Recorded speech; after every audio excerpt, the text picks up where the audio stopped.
everybody, it's Linda today. Thanks for stopping by.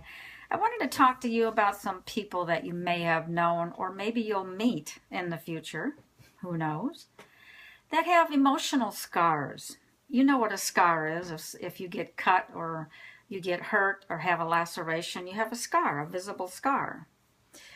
And that way, that's a reminder of how you got hurt.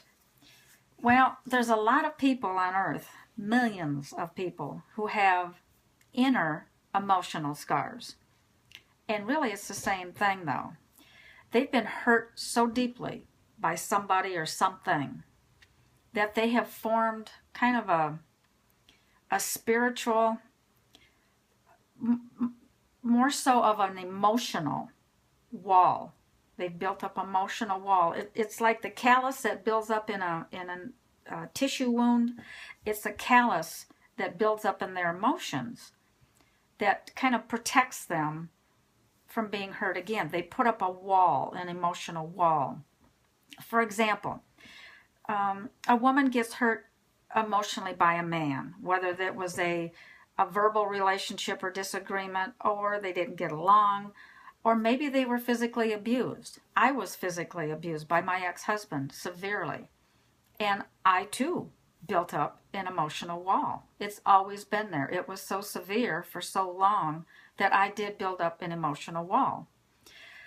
You can't see it if you look at me, but it's in there. And a child gets hurt because they've been abused verbally by a parent. They've been put down all of the time. They were put down by teachers and they were just verbally abused and put down. They build up and never trust an authority figure again. The woman who's been hurt by a man has a terrible time trusting another man because of that, because of the Dr. Jekyll, Mr. Hyde thing. The children feel the same way about an authority figure.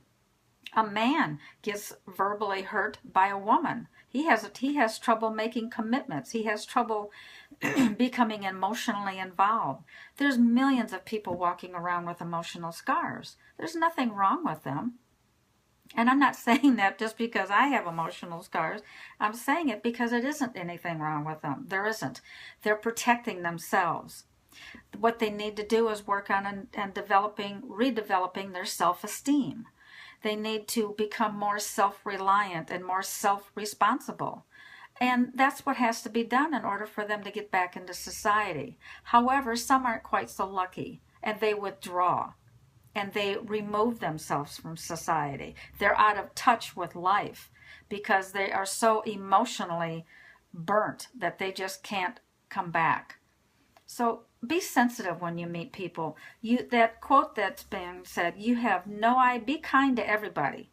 Be kind to everybody. You have no idea the hell that they've been through.